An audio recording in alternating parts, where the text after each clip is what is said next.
welcome to Are You Quizzing Me? I'm Vineet Nair with my co host Aditya Kashyap. This is a quizzing trivia podcast show where we ask each other questions and share what we know and learn with you. Though in a quizzing format, it's not competitive, the questions are simply a way of sharing our love of trivia. So sit back, relax, and join us as we explore the depths of human knowledge. We'll cover everything from science and history to pop culture and current events. So no matter what your interests are, there's something for everyone. Here's the format. We ask each other questions alternatingly, as many as time permits, while giving as many clues as needed to help each other get to the answer. Please feel free to slow down or speed up this podcast for your listening pleasure, and let's get quizzing. But before we get to the questions, there is the tiny little matter of the cliffhanger that Aditya left us on. So, Aditya, please enlighten us. What is the Czech capital? The Czech capital is, oh God, I can't believe I'm saying this on a podcast live, but the Czech capital is SBI, capital letters on the Czech. Oh God. Oh God. I don't know why I did that. And I have thought about this for one whole week. I've kept this joke inside of me for one whole week. And I remember hearing this joke back in school. Like, oh, haha, do you know what the Czech capital is? It's the capital letters on a check. No, I'll be kind. The capital of Czech Republic is Prague. Okay, just for people Yes. who. So that's our official answer. That's the party line. The official answer. The capital of the Czech Republic is Prague. Okay. Let's start with the questions for today. Aditya, will you start us off? I shall. Okay. I'm going to do something different that I haven't done for the last two episodes. I'm going to start reading off things from a list. Tell me when you have made the connection between all of these things on the list. Okay. There's Okay. one common element between these things on the list. Okay. Okay. Hit me. Jeans, Bermudas, denims, dungarees. Okay, I got it. Okay. These are all items of clothing named after places. Oh, that's such a brilliant answer. Yes, it is exactly right. These are all. And the one that kind of gave it away was when you said dungarees. Because Okay. dongri and dungaree thing, it's one of those things that stuck in my head for a long time. It is absolutely genius because I had no idea till I read this fact somewhere that dungarees are named after dongri. Dongri, yes, and denim is somewhere in France, right? They Nimes, Nîmes, I think. Nimes. You know what? I think both of us might not get the pronunciation right, but NIMES in France. Yeah, Yes, so I think it's Nîmes. I'm not sure. okay. I shall fact check it for later. Yes, please do. Jeans is after Genoa. in Genoa. Italy. Okay. Genoa in Italy, and Bermuda after obviously the country of Bermuda. Okay. I was going to go on, so let me name a few more. Jersey, which is from the island of Jersey. Muslin. Muslin is Indian in origin, right? Muslin is Iraqi in origin, actually, from Mosul. Mosul. I think that's how it's pronounced. Yes, Mosul in Iraq is where muslin gets its name. Suede from Sweden. Okay. Oh, I didn't know that. Suede is from Sweden. Okay. Yeah. And cashmere is from Kashmir. Yes. And calico from Calicut. Yes. Yeah. Yeah. If I didn't get any of those, the last one would have kind of rung a bell. I kept that specifically to the end just because I knew at that point you would definitely get it. No. Great question. It's a slightly long-winded question, but the answer is fairly, recognizable. Okay. X was a Portuguese general, admiral, and statesman. He was the first Duke of Goa and Viceroy of Portuguese India from 1509 to 1515, during which he expanded Portuguese influence across the Indian Ocean. He conquered Goa and was the first European of the Renaissance to raid the Persian Gulf and led the first voyage by a European fleet into the Red Sea. He oversaw expeditions that resulted in the establishment of diplomatic contacts with Thailand, Myanmar, and with Timor and the Malaccas. He laid the path for European trade with Ming China. He aided in establishing diplomatic relations with Ethiopia and established diplomatic ties with Persia during the Safavid dynasty. Throughout his career, he received epithets such as the Terrible, the Great, the Lion of the Seas, the Portuguese Mars, and the Caesar of the East. Simply put, he was an empire builder in every sense of the word. How is he immortalized in India? Hmm. Okay, so Portuguese fella, Yes, he basically did a lot of expansionist work, all the yes, way, you said somewhere, all the way to the Red Sea, in the Gulf, Indian Ocean. yes, His monikers include the Terrible, yes. and you mentioned two more. What are those? The Great, the Lion of the Seas, the Caesar of the East, and the Portuguese Mars. Mars, as in the god of war, God Mars. of War. Okay. Yeah. And he's immortalized in India in some form. Yes, he was the first Duke of Goa and Viceroy of the Portuguese portion of colonized India from 1509 to 1515. Does it have anything to do with the name Panaji? No, Okay, no. that's not where the. Hmm. It's a little vague because when I say that how is he immortalized in India, there are a lot of ways he could have been immortalized. So it's a Of little course. vague. Uh, I shall So give you a I'm clue. gonna ask. Yeah, I'm gonna let me ask for a specific clue. Is he named in some way, shape, or form in geography? A street, a city, a town. The thing I'm looking for is not related to geography. Hmm. And even if it were, this is the immortalization I'm looking for is something that's known to practically everyone in India. It's Oh, not a okay. geographical place. I'm looking Okay. for the way he was immortalized in food, or let's say something edible. Interesting. This Portuguese fella is immortalized in food. Is he Mr. Samson after whom samosa is named? No, that is so Oh bad. God. No, you should have put that for the end of the episode, the cliffhanger for the A next one. dad joke at the end, yes. Yeah. No. Let's see. A food item that is known across the country. No, I'll need a bit more of a hint. Think the Goa region and southern parts of Maharashtra, something Hmm. that's from here, and it's exported quite, throughout the world. It's also regarded by many, though disputed by some, as the pinnacle of its type. I'm being very vague, I know, but I just love this Okay. question. Does it have anything to do with alcohol? No. Okay. So you could probably Something. make alcohol from it. Oh boy. Well, human beings have been known to make alcohol from literally everything. Yeah. So that doesn't help narrow it down either. Okay. Let's see. What can it be? Is it some sort of a grain? Not a grain. I will give you a little, I'll Okay. narrow the field a little Yeah. more. It's a You fruit. will have to do that. A fruit. A fruit. Wow. I can only think of the coconut trees in Goa No. Let's forget Goa. Think of southern Maharashtra. and Maharashtra. No, I'm I'll give you completely one more drawing a clue. blank here. Yeah. Ratnagiri. Think Ratnagiri. Mangoes? Okay. Yes, you are with the Alfonso? right. Alfonso? Yes. Yes. Oh boy, It's the that's Alfonso what his mango. name. Oh my god. Yeah, the guy we are talking about is Alfonso de Albuquerque. Oh my god. All And right, it's all after right. him that the Alfonso mango was named.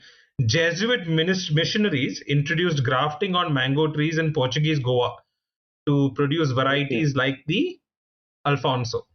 So what we know now as the Alfonso mango is named after this fellow, this Portuguese empire Interesting. builder by the name of Afonso de Albuquerque. Okay, interesting, interesting. So, is it just as a mark of respect or? No, see, when they did this, he was still a big deal. Okay, okay, all right. So That's really people cool. name things after. So then Got it. it wouldn't happen now. Trust me, it wouldn't happen now. uh, if you come to this part of the country, there is a lot of debate as to which is the better mango. Oh, Yeah, yeah, yeah. Alfonso is not the settled king No, so if you ask in Tamil anybody Nadu in magic. Goa who's from Goa, there is a mango from Goa which I can Hmm. attest is at many times I felt is superior to the Alfonso. It's called Mankurad. Oh, I've never tasted that. I've got to Yeah, come you'll have to to come to Goa, Goa. and it's not something that you can just buy outside or something. You have to come to Goa and you'll get it. A beautiful, very honey sweet mango. I will have to make a trip. Yeah.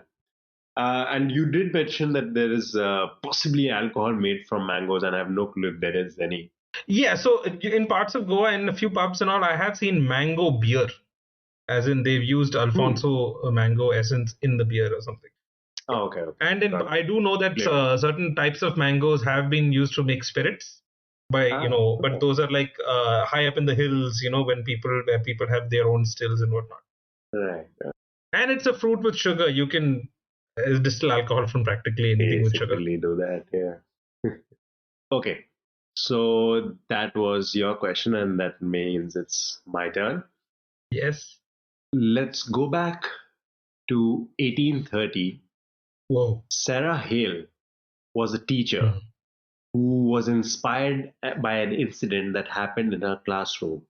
One of her Hmm. students brought her pet in. The student brought her own pet into the classroom, Hmm. and everybody was very distracted by this pet. This incident made Sarah Hale go on to pen one of the most famous poems ever that literally everybody has heard of and possibly knows in its entirety. What am I talking about? Is it Mary Had a Little Lamb? Mary had a little lamb. Mary was a student in the classroom and she brought a lamb to class. It's And right. Oh, it is right, it is the answer, yes. Mary had a little lamb. that's an actual incident. It's not an allegory for something. Oh, no, no, no. It's nothing like Humpty Dumpty or any of those nursery rhymes. It's Oh, so you actual. already know about Humpty Dumpty. I can't ask you that question. I was planning to ask that in a coming Ah, yes, episode. I preempted your question.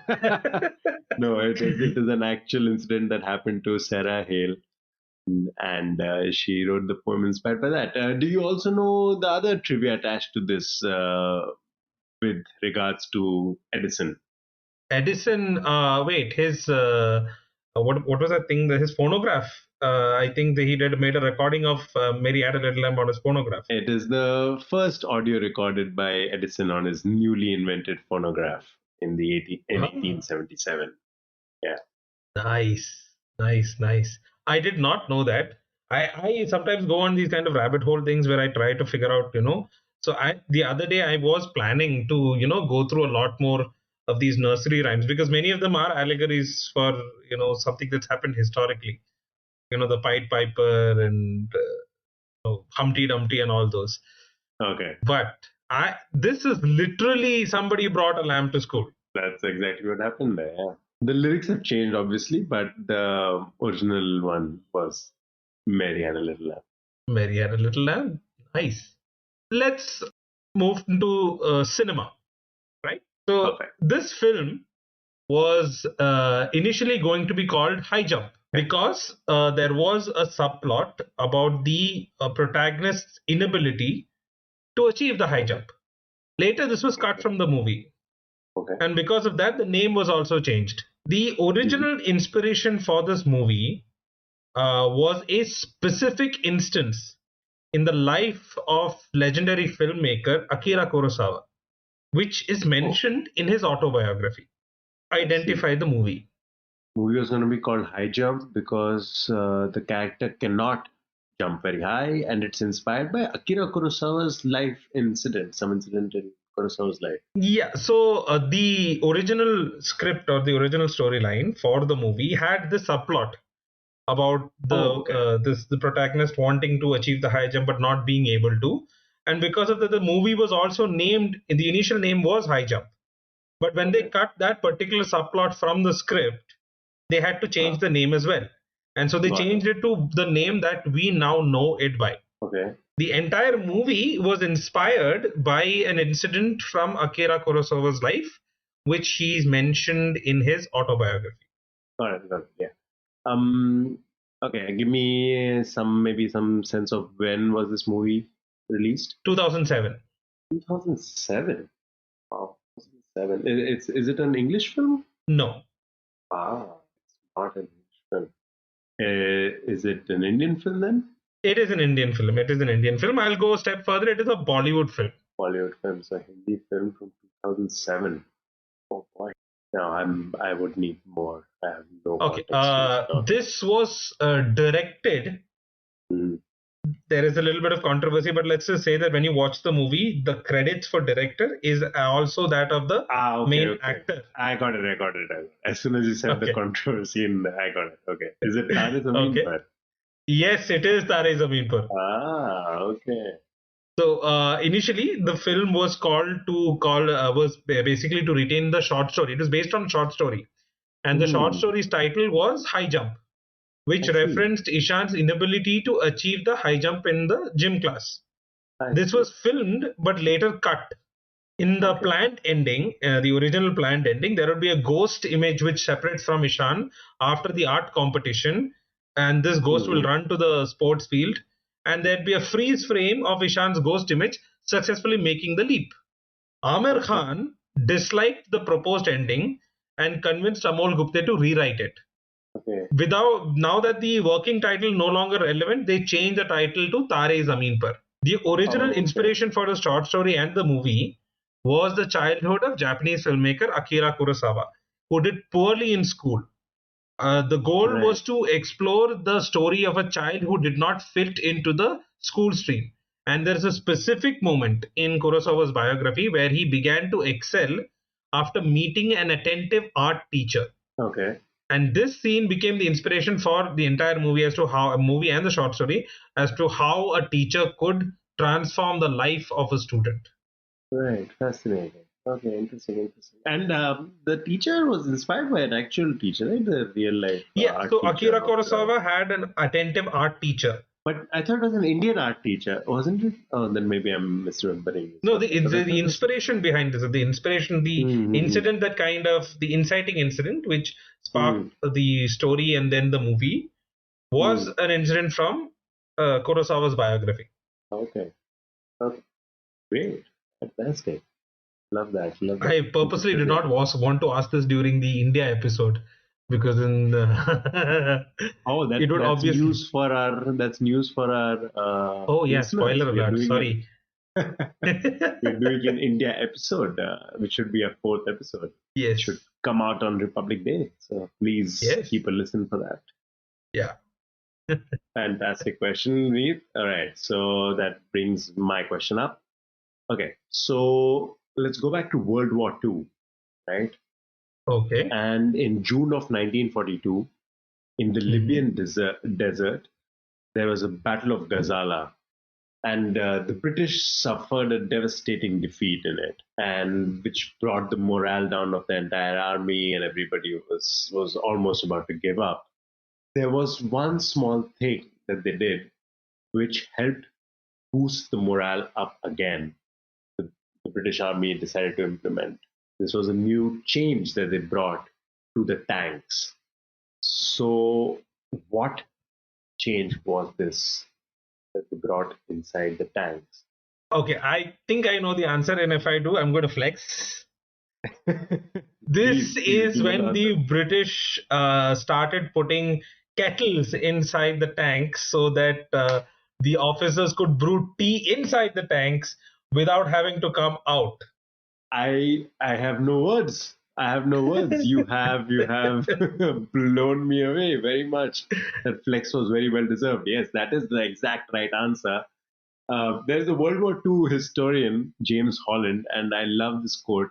He said, I heard it said that in that moment, had it not been for the tea ration coming through, we could have easily gone and thrown in the towel. So the Britishers were ready to give up. They were so demoralized. They were completely down in the dumps, and that's when they. And since then, every single Centurion tank, I believe, has come Huh. equipped with a little burner and a kettle in there, just for people to brew tea. Leave it to the British to be motivated by tea of all things. Yeah, I mean, hey, the British conquered half of the planet just and inspired On by tea, tea. yes. On So tea, gin yeah, and tonic. Yeah. that was enough motivation for them. So not Yeah. surprised there at all. Yeah, that was a very very quick solve for you. If I remember correctly, there was some they were ambushed at one point during the engagement when the tanks had stopped and the officers got out to make tea. So when the enemy tanks came in, they were caught literally with their pants down because they were having tea at the time. And they got but before they could get back into the tanks, they were just routed completely. Oh, I think you're talking about the Battle of Normandy in 1944, where a German commander knocked out 14 tanks Oh, in 15 minutes because the British crews were outside the tanks on a tea break. So oh God. they suffered losses for their love for tea. My God. 14 tanks. Oof, that's gotta hurt. So they're just called boiling vessels, and they've been installed in all armored vehicles since then. Yeah, little Are they still tea. there? I mean, like, do modern day tanks also still have the. I believe so. I believe since that all British armored vehicles have had tanks and armored vehicles have had that facility installed inside. Yeah. Oh, All right, God. on to you. I'm going to name two things, and I need you to tell me the third in the sequence. Got it. Yeah? Okay. So the first thing is Phoenix settlement, Sure. and the year associated with that is 1904. Okay. The second is Tolstoy farm, Mm-hmm. and the year associated with it 1910. Mm-hmm. The third, the year is 1915. Mm-hmm. I need to tell me what's the next one in the sequence. So I know you're talking about Gandhi. Okay. That much I gathered, but now I'm wondering 1915. Boy, was he already back in India? Because Sabarmati Ashram is later. But I'm just going to guess. Is that Sabarmati Ashram? Is that the answer? Yes, it is Or Sabarmati Ashram. oh, okay. It is Sabarmati. Sevagram was later in 1936. Okay. Sabarmati was in 1915. Interesting. Interesting. Can you tell me because I know the names? Where are these places? Where are they? So, for the sake of the audience, the sequence that we were talking about were Mahatma Gandhi's ashrams. Phoenix settlement was in 1904 in Natal, South Africa. Tolstoy farm was in 1910 outside Johannesburg. Sabarmati ashram was in 1915 outside of Ahmedabad in present day Gujarat. And Sevagram ashram was in 1936 in Wardha. And probably the reason I know this is because I have been to Sabarmati Ashram a few times, and they have that installation inside, uh, Oh, okay. which chronicles his life journey. So I've seen these names a few times. That's why I remember. I was hoping to trip you up with Phoenix settlement and Tolstoy farm. I have lived in Ahmedabad, so Yes, okay, okay. So, yeah. Okay. Your turn. all right. Connect these two things. Okay. Oxyphenbutazone, Okay. 1782. The year 1782 You know what? and Oxy. I'm playing dirty. I'm playing really dirty. It's 1782. It's 1782. When I say 1782, it makes it sound like the year. It's not the year. It's just 17. Okay. Okay. 1782 and oxybutazone. Oxyphenbutazone. Oxyphenbutazone.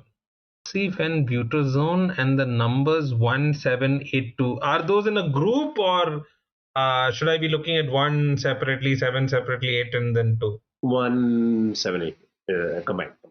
Combined. Okay. Yeah. Oxyphenbutazone. Is it something to do with a painkiller? No, no, no. No. So it's okay. Oxyphenbutazone 1782. You'll have to give me a clue here. Hmm. Okay. So this would be the ultimate in its category. This would be the highest in its category. Highest in its category. That number is the highest possible number. 1782. The highest in its category. Oh. No, okay. So my mind suddenly went to Ramanujan, but that's 1729, right? So that's not one. Yeah, no, not that. Okay. Yeah, all right. The American architect in 1938, in the year 1938, the American Okay. architect Alfred Butts Okay. created something which today everybody has at some point in their life experienced, and a lot of us have at home.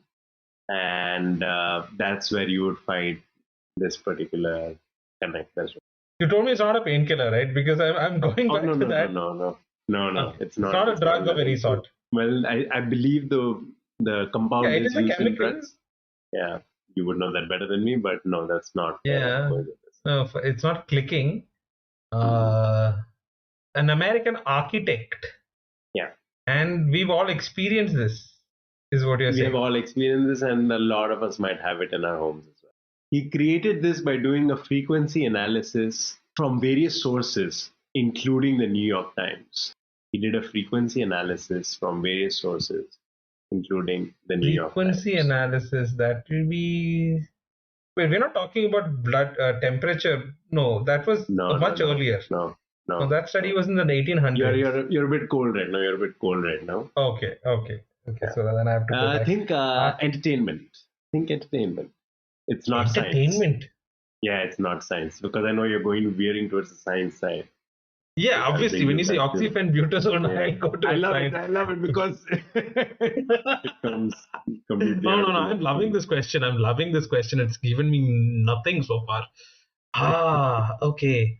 So oxyfen-butazone, 1782. I'm fairly sure by now that it's going to uh, make me want to kill myself when I Oh hear no the no no! answer. It would be Okay. an interesting No, wait. answer. Yeah. I'm gonna Go for brute it. force this. I'm gonna Yeah. brute force this.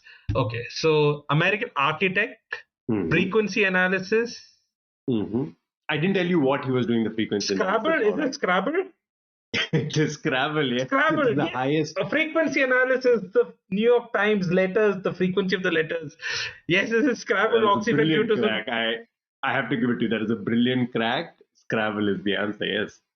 Ah, okay. No, I'll be very honest. If that frequency analysis thing is what kind of got me there, because when you said the New York Times, I was thinking New York Times frequency analysis 1782, and then suddenly Z, X, Y, all of those together, and just okay, Scrabble. Yes, and I do have Scrabble at home. Well, then you're one of those people who has it at home, and the rest of us who don't have it at home have at least experienced it once in a life. Yeah, school game spirits, indoor games. School games, yes. When the weather is not permitting or going outside for football, you play Scrabble indoors. What's the guy's name again? The American architect? So the American architect was called Alfred Mosher Butts, Okay, and and he he invented the created game. the game. Well, he created Okay, the earliest version of this game, and okay. he called it Lexico. Lexico, as in Yeah, lexicon. and Okay, Lexico. scoring the tiles and what value should each tile have. He did that based on a frequency analysis of letters from various sources, Hmm. mainly from the New York Times. Okay, and oxyfen-butazone is the highest possible scoring word you can get. I believe so. Yeah, that is the Yeah, highest possible score, and including all 1782 is your. the score. That is the score that will net you. Yeah. Whoa, 1782. This is with all the bonuses and Yeah. time So the triple. totals So and I'm all of those things. guessing it'll Yeah, be a corner, two triple word scores plus all of maybe a those double word things. score in between or something. Yeah.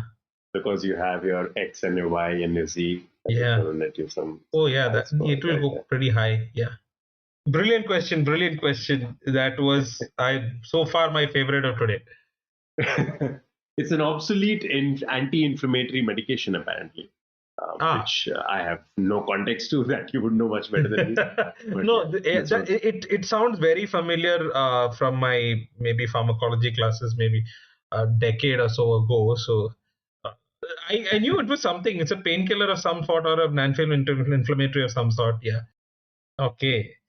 That was a brilliant question. Let me see if I can have something that can This should be the match last that. question of the day. So yeah, hit me. Okay. So she was named an honorary ambassador for the empowerment of women and girls on 21st October 2016 in support of Sustainable Development Goal number 5, which is to achieve gender equality and empower all women and girls. The designation ceremony coincided with her 75th birthday.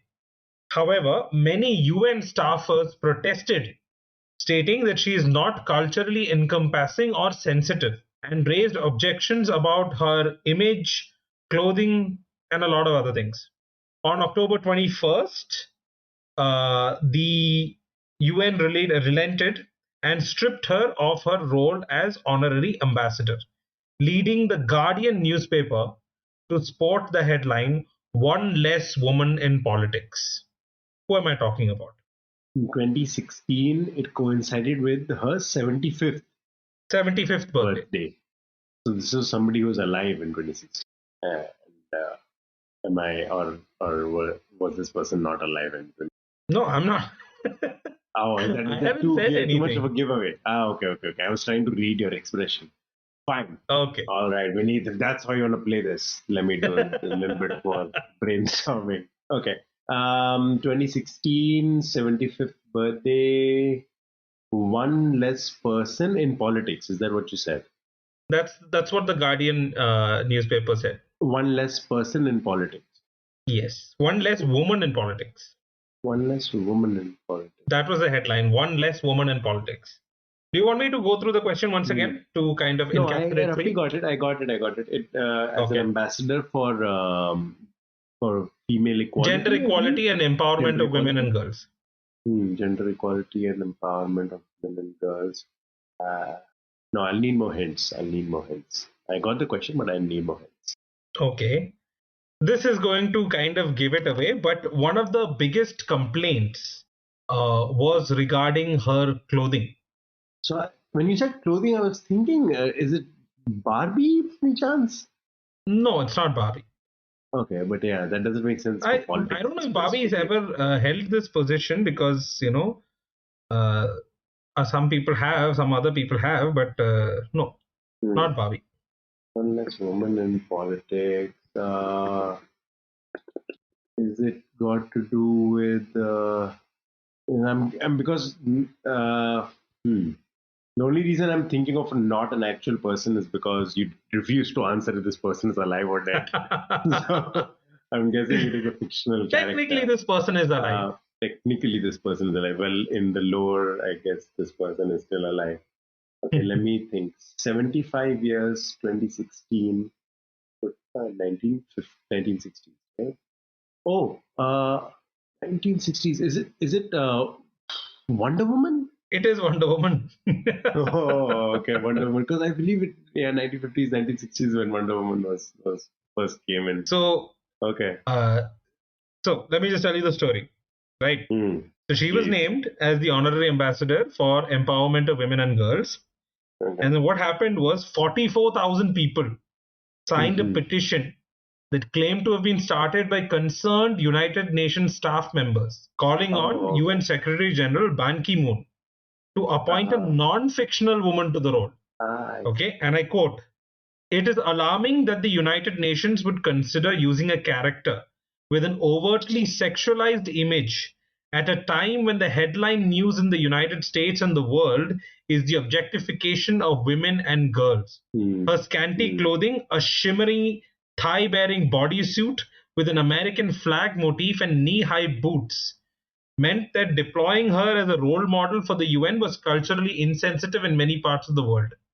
Hmm. Hmm. The collaboration between the UN and Wonder Woman lasted longer than previous UN roles given to fictional characters. Do you know any other fictional characters? Can you guess any other fictional characters which have been made ambassadors in the past? Just bonus. No, I would have no clue, but let me venture a few guesses. I would say fictional characters has Sherlock Holmes been made a UN? No, that would be too much of a stretch. Yeah. Not exactly a positive role model. No. So I will give Who's you that? the ones that I have, so I've been able to dig up. Hmm. Hmm. The previous UN roles that were given to fictional characters include a character from Hmm. Angry Birds, served as climate change ambassador Okay. for a single Okay. day. Okay. Winnie the Pooh was honorary ambassador for friendship in 1997, You. and Tinkerbell was an honorary ambassador for green to promote environmental awareness in 2009. Tinkerbell for environmental awareness. Okay, interesting. Yes. I would have thought for children, but okay. Cool. Yeah. So there have been fictional, characters who've held the post, Hmm. but yeah, for Wonder Woman there was a huge hue and cry. I can imagine, yeah. And so that's the last question for today. I have to congratulate Aditya. There was some really brilliant questions in there. I'm not going to forget that 1782 anytime soon. Aditya, any cliffhangers for this week? Oh boy, you put me on the spot. Let's see. Yes. I will ask you what is the lowest score you can get on Scrabble, and I will answer that in the next uh, next episode. Okay, great. So, I've never been very good at Scrabble, but I have been, so I can tell you what the lowest scored word is. yes. That Okay. time. So Aditya will be in enlightening us as to what is the lowest possible score in Scrabble. Stay tuned for the next week's episode to find out. And just as a reminder, again, even though I kind of spoiled it during the middle of the episode, as part of India's Republic Day, we will have an India-themed quiz episode next week. So stay tuned for that as well. And that's all for this episode. Thank you for listening in. We hope you enjoyed the show and learned something new. If you liked what you heard, please consider subscribing to our podcast and leaving a review on your favorite podcast platform. It helps us reach a wider audience and allows more people to discover and enjoy the show. We'd also love to hear from you, feedback, suggestions, and even trivia. You can reach us on Instagram at Are You Quizzing Me? We appreciate your support and look forward to sharing more episodes with you in the future.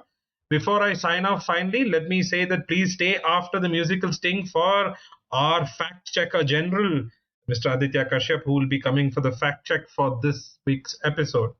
At your service. Thanks again, everyone, for tuning in and have a great day. And stay Bye-bye. tuned for the fact check.